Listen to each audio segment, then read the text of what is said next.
ಎಲ್ರಿಗೂ ನಮಸ್ಕಾರ. ಈ ವಿಡಿಯೋ ಮಾಡ್ತಿರೋ ಉದ್ದೇಶ, ರೀಸೆಂಟಾಗಿ ಹಿಲ್ಸ್ನಲ್ಲಿ ಒಂದು ಹುಲಿ ಮತ್ತು ಅದರದ್ದು 4 ಕಪ್ಸ್ಗಳು ಸತ್ತೋಗಿರೋ ವಿಚಾರವಾಗಿ ಮಾತಾಡೋಣ ಅಂತ. ಎಷ್ಟೋ ಜನಕ್ಕೆ ಇದರದ್ದು ಪ್ರಾಮುಖ್ಯತೆ ಗೊತ್ತಿಲ್ಲದೆ ಇರ್ಬೋದು. ಏನೋ 4 ಹುಲಿ ಸತ್ತೋಗಿದೆ, ಹೋಗಲಿ ಬಿಡು ಅಂತ ಅನ್ಕೊಬೋದು. ಆದರೆ ಹುಲಿಗಳು ತುಂಬಾ ಪ್ರಮುಖ ಪಾತ್ರವನ್ನು ವಹಿಸುತ್ತೆ ನಮ್ಮ ನೇಚರಲ್ಲಿ, ಆ್ಯಂಡ್ ನಮ್ಮ ರಾಷ್ಟ್ರೀಯ ಪ್ರಾಣಿ ಕೂಡ ಹೌದು. ಇದಕ್ಕೆ ವಿಷ ಹಾಕಿ ಸಾಯಿಸಿರೋದು ಇಟ್ಸ್ ವೆರಿ ಸ್ಯಾಡ್. ಸರ್ಕಾರ ಆಗಲಿ ಅಥವಾ ಬೇರೆ ಯಾವುದೇ ಗೌರ್ಮೆಂಟ್ ಎಂಟಿಟೀಸ್ ಆಗಲಿ ಯಾರೂ ಕೂಡ ಇದ್ರ ಬಗ್ಗೆ ಮಾತಾಡ್ತಾ ಇಲ್ಲ. ತುಂಬ ಜನ ಒಳ್ಳೆ ಫೋಟೋಗ್ರಾಫರ್ಸು ಸಫಾರಿಗೆ ಹೋಗ್ತಾರೆ, ಎಂಜಾಯ್ ಮಾಡ್ತಾರೆ, ಹುಲಿಗಳನ್ನು ವಾಪಸ್ ಬರ್ತಾರೆ. ಯಾರೂ ಅದ್ರ ಬಗ್ಗೆ ತಲೆನೂ ಕೆಡ್ಸ್ಕೊಳಕ್ಕೆ ಹೋಗಲ್ಲ. 4 ಹುಲಿ ಸತ್ತೋಯ್ತು ಹೋಯ್ತು ಅಂತಾರೆ. ಒಂದು ಕಾಲದಲ್ಲಿ ನಿಮಗೆ ಗೊತ್ತಿರ್ಬೋದು, ನಾವು ಸೇವ್ ಟೈಗರ್ಸ್ ಅಂತ ದೊಡ್ಡ ಮೂವ್ಮೆಂಟ್ನ ಸ್ಟಾರ್ಟ್ ಮಾಡಿದ್ವಿ ಇಂಡಿಯಾದಲ್ಲಿ. ಆ್ಯಸ್ ಎ ರಿಸಲ್ಟ್ ನಮ್ಮ ದೇಶದಲ್ಲಿ ಟೈಗರ್ಗಳದ್ದು ನಂಬರು ತುಂಬಾ ಜಾಸ್ತಿ ಆಗಿತ್ತು. ಬಟ್ ನಮ್ಮಲ್ಲಿರೋ ಈ ರಿಸೋರ್ಸ್ನ ನಾವು ಹಾಳು ಮಾಡ್ಕೊಳ್ತಾ ಹೋದರೆ ನೆಕ್ಸ್ಟ್ ಜನ್ರೇಷನ್ಗೆ ನಾವು ಹುಲಿನ ಫೋಟೋದಲ್ಲಿ ತೋರಿಸ್ಬೇಕಾಗತ್ತೆ ಮಕ್ಕಳಿಗೆ. ಯಾವ ಕಾರಣಕ್ಕೂ ಯಾವುದೇ ವನ್ಯಜೀವಿಗಳು ಕೂಡ ಉಳಿಯಲ್ಲ.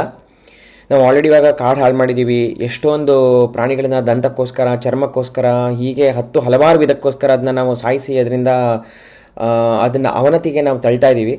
ಹುಲಿಗಳು ಕೂಡ ಏನು ಇದರಿಂದ ಹೊರತಾಗಿಲ್ಲ. ಒಂದು ಸ್ವಲ್ಪ ವರ್ಷಗಳ ಹಿಂದೆ ಬಾಂಧವಗರ್ ನ್ಯಾಷನಲ್ ಪಾರ್ಕಲ್ಲಿ ಕೂಡ ಇದೇ ಥರ ಆಗಿತ್ತು. ಅಲ್ಲೂ ಕೂಡ ಲೋಕಲ್ ಪೀಪಲೇ ಪಾಯ್ಸನ್ ಮಾಡಿ ಸಾಯಿಸ್ತಾರೆ ಅಂತಕ್ಕಂಥ ಒಂದು ಸ್ಪೆಕ್ಯುಲೇಷನ್ ಇದೆ. ಇಲ್ಲೂ ಕೂಡ ನಮ್ಮ ಹಿಲ್ಸ್ನಲ್ಲೂ ಕೂಡ ಹಾಗೆ ಆಗಿದೆ. ಇದು ಇದೇ ಥರ ಮುಂದುವರೆದ್ರೆ ಪಾಯ್ಸನ್ ಮಾಡಿ ಯಂಗ್ 4 ಕಪ್ಸ್ಗಳು ಸತ್ತೋಗಿದೆ. ತುಂಬಾ ಬೇಜಾರಾಗ್ತಾ ಇದೆ. ಇದರಿಂದ ಏನು ದೊಡ್ಡ ತುಂಬಲಾರದ ನಷ್ಟ ಅಂತೇನಲ್ಲ, ಆದರೆ ಇದು ಹೀಗೆ ಕಂಟಿನ್ಯೂ ಆದರೆ ಹುಲಿಗಳ ಸಂತತಿನೂ ಕಮ್ಮಿ ಆಗ್ತಾ ಹೋಗುತ್ತೆ. ನಾಗರಹೊಳೆ ಆಗಿರ್ಬೋದು, ಬಂಡೀಪುರ ಆಗಿರ್ಬೋದು, ಭದ್ರಾ ಆಗಿರ್ಬೋದು, ಇಲ್ಲಿ ಎಲ್ಲ ಕಡೆಯೂ ಕೂಡ ನಾವು ಇದನ್ನ ಹುಲಿ ಸಂರಕ್ಷಿತ ಪ್ರದೇಶ ಅಂತ ಮಾಡಿ ಸರ್ಕಾರದವರು ಕಟ್ಟುನಿಟ್ಟಿನ ಕ್ರಮ ವಹಿಸಿಬಿಟ್ಟು ಇಲ್ಲಿ ಹುಲಿಗಳ ಸಂರಕ್ಷಣೆಗೆ ಒಂದಷ್ಟಾದರೂ ಮಾಡ್ತಾ ಇದೆ. ಬಟ್ ಹಿಲ್ಸು ಹುಲಿ ಸಂರಕ್ಷಿತ ಕೇಂದ್ರ ಅಲ್ಲ ಅಂತ ಕೇಳ್ಪಟ್ಟೆ. ಹಾಗಾಗಿ ಅಲ್ಲಿ ಫಾರೆಸ್ಟ್ ಡಿಪಾರ್ಟ್ಮೆಂಟ್ ಅವರಾಗಲಿ ಅಥವಾ ವೈಲ್ಡ್ ಲೈಫ್ ಡಿಪಾರ್ಟ್ಮೆಂಟ್ ಅವ್ರು ಏನೂ ಮಾಡೋಕ್ಕಾಗ್ತಾ ಇಲ್ಲ ಅಂತ ಅನಿಸುತ್ತೆ. ಬಟ್ ಆದರೆ ಜನ ಇದ್ರ ಬಗ್ಗೆ ಒಂದು ಸ್ವಲ್ಪನಾದರೂ ಧ್ವನಿಗೂಡಿಸ್ಬೇಕು. ಎಲ್ಲ ಫೋಟೋಗ್ರಾಫರ್ಸು, ನನ್ನನ್ನು ಸೇರಿಸಿ ನಾನು ಹೇಳ್ತಾ ಇದ್ದೀನಿ, ಎಲ್ಲರೂ ಕೂಡ ಅಲ್ಲಿ ಜನಕ್ಕೆ, ಸುತ್ತಮುತ್ತಲಿನ ಜನಕ್ಕೆ ಅವೇರ್ನೆಸ್ ನಾವು ಮೂಡಿಸ್ಬೇಕು. ಹಸು ಸತ್ತೋಗಿದೆ ಒಪ್ಕೋತೀನಿ. ಹಸು ಮೇಯಕ್ಕೆ ಹೋದಾಗ ಕಾಡಲ್ಲಿ ಸಿಕ್ಕಾಕೊಂಡಿದೆ, ಹುಲಿ ಅದನ್ನು ಬೇಟೆಯಾಡಿದೆ, ಎಲ್ಲವೂ ಸರಿಯೇ. ಇದು ನೇಚರ್. ಇದು ಆ ಹಸುವಿನ ಮಾಲೀಕ ಹಸುವಿನ ಚೆನ್ನಾಗಿ ನೋಡ್ಕೋಬೇಕಾಗಿತ್ತು, ಅಥವಾ ಹಸು ಎಲ್ಲೂ ಹೋಗದೇ ಇರೋಂಗೆ ನೋಡ್ಕೋಬೇಕಾಗಿತ್ತು. ಅದು ಬಿಟ್ಟು ಇವನು ಹುಲಿಗಳಿಗೆ ವಿಷ ಹಾಕಿರೋದು ಯಾವ ಥರದಲ್ಲೂ ಸರಿಯಲ್ಲ. ಇದು ಜನ ಎಚ್ಚೆತ್ಕೋಬೇಕಾದಂಥ ಒಂದು ವಿಚಾರ. ಅವನು ಹಸು ಸತ್ತೋಯ್ತು ಅಂದಾಗ ಅವನು ಸರ್ಕಾರಕ್ಕೆ ಪರಿಹಾರ ಕೇಳಬಹುದಾಗಿತ್ತು, ಫಾರೆಸ್ಟ್ ಡಿಪಾರ್ಟ್ಮೆಂಟಿಗೆ ಲೆಟರ್ ಬರೆದ್ಬಿಟ್ಟು ಕೇಳಬಹುದಾಗಿತ್ತು. ಏನು ಸರ್ಕಾರ ಕೂಡ ಇದಕ್ಕೆ ಸ್ಪಂದನೆ ಕೊಡಬೇಕಾಗತ್ತೆ. ಅವನು ಫ್ರಸ್ಟ್ರೇಷನಲ್ಲಿ ಮಾಡಿರೋವಂಥ ಒಂದು ಈ ವಿಷಯ ಏನು ತುಂಬ ಆಶ್ಚರ್ಯ ಅಂತ ಏನಲ್ಲ, ಬಟ್ ಆದರೂ ಇದು ಹೇಯಕರ ಕೃತ್ಯ ಅಂತ ಹೇಳ್ಬೋದು. ಇಲ್ಲಿ ಸರ್ಕಾರದವರು ಕೂಡ ಈ ರೀತಿಯಾದಂಥ ಸಿಚುವೇಶನ್ ಬಂದಾಗ, ಅಥವಾ ಯಾವುದೋ ಹುಲಿ ಅಥವಾ ಯಾವುದೋ ಬೇರೆ ವನ್ಯಮೃಗ ಆಗಲಿ ಗದ್ದೆ ತಿಂದಾಗ, ತೋಟ ತಿಂದಾಗ, ತುಂಬ ಕಡೆ ಕೇಳಿದ್ದೀವಿ ನಾವು, ಕಾಡಾನೆಗಳು ಬಂದು ಗದ್ದೆ ತಿಂದೋಯ್ತು ಅಂತ. ಈ ಥರ ಎಲ್ಲ ಆದಾಗ ಸರ್ಕಾರ ಕೂಡ ಕ್ರಮವನ್ನು ವಹಿಸಿಬಿಟ್ಟು ರೈತರಿಗೆ ಕಾಂಪನ್ಸೇಷನ್ನ ಕೊಡಬೇಕಾಗತ್ತೆ. ಕೊಟ್ಟಾಗ ರೈತರಿಗೆ ಗೊತ್ತಾಗುತ್ತೆ, ಓಕೆ ನಮಗೆ ಕಾಂಪನ್ಸೇಷನ್ ಸಿಗುತ್ತೆ ಬಿಡು, ಇದರಿಂದ ಏನು ನಮಗೇನು ನಷ್ಟ ಆಗಲ್ಲ ಅಂತ ಹೇಳ್ಬಿಟ್ಟು ಸರ್ಕಾರದವರು, ರೈತರು ಕೂಡ ನೆಮ್ಮದಿಯಾಗಿರೋಂಥ ಒಂದು ಪರಿಸ್ಥಿತಿ ಬರುತ್ತೆ. ಇಲ್ಲಿ ಸರ್ಕಾರದಿಂದ ಯಾವುದೇ ರೀತಿಯಾದಂತಹ ಸ್ಪಂದನೆ ಸಿಗಲ್ಲ ಅಂತ ಗೊತ್ತಾದ ಕಾರಣದಿಂದಾಗಿ ರೈತ ಹೀಗೆ ಮಾಡಿದ್ದಾನೆ. ಕೊನೆಗೆ ಎಲ್ಲರೂ ಕೂಡ ಸರ್ಕಾರಕ್ಕೆ ಬಡ ತೋರಿಸ್ಬೇಕಾಗತ್ತೆ. ಅವ್ನು ತಪ್ಪಿದ್ರೂ ಇದ್ರದ್ದು ಸರ್ಕಾರದ ಬೇಜವಾಬ್ದಾರಿ ಅಂತಲೇ ಹೇಳಬೇಕು. ರಸ್ತೆಯಿಂದ ಕೇವಲ 10-20 ಮೀಟ್ರ್ ದೂರದಲ್ಲಿ ಬಿದ್ದಿತ್ತಂತೆ ಹುಲಿಗಳೆಲ್ಲವ ಅಂತಂದರೆ ಇದು ಬಹಳ ಬಹಳ ಬೇಸರದ ಒಂದು ಸಂಗತಿ.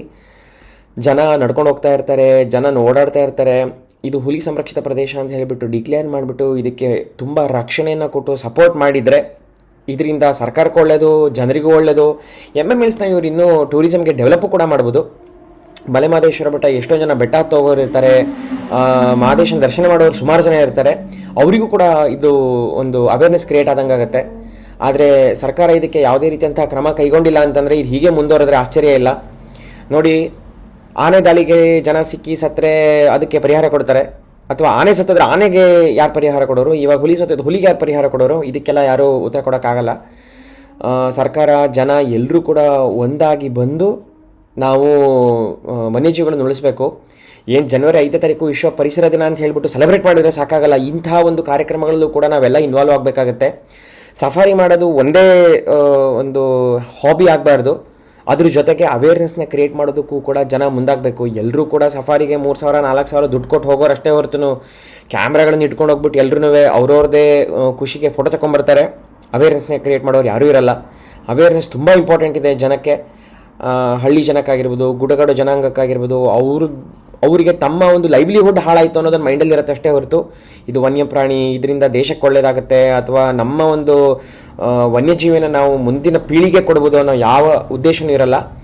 ಈ ಸದುದ್ದೇಶಗಳನ್ನು ನಾವು ಎಜುಕೇಟೆಡ್ ಅನ್ಸ್ಕೊಂಡಿರೋ ನನ್ನನ್ನು ಸೇರಿಸಿ ನಾವು ಇದನ್ನ ಅವೇರ್ನೆಸ್ನ ಕ್ರಿಯೇಟ್ ಮಾಡಬೇಕಾಗುತ್ತೆ. ಇದು ನನ್ನ ಅವೇರ್ನೆಸ್ ವಿಡಿಯೋ. ಇದು ಎಲ್ಲರೂ ಕೂಡ ಇದಕ್ಕೆ ಕೈ ಜೋಡಿಸಿ ವನ್ಯಮೃಗಗಳನ್ನು ಸಂರಕ್ಷಿಸಬೇಕು ಅನ್ನೋದಷ್ಟೇ ನನ್ನ ಮುಖ್ಯ ಉದ್ದೇಶ ಆಗಿದೆ. ಇದರಲ್ಲಿ ಸರ್ಕಾರದ ಸಹಭಾಗಿತ್ವ ಸಿಕ್ಕರೆ ಇನ್ನೂ ಚೆನ್ನಾಗಿರುತ್ತೆ.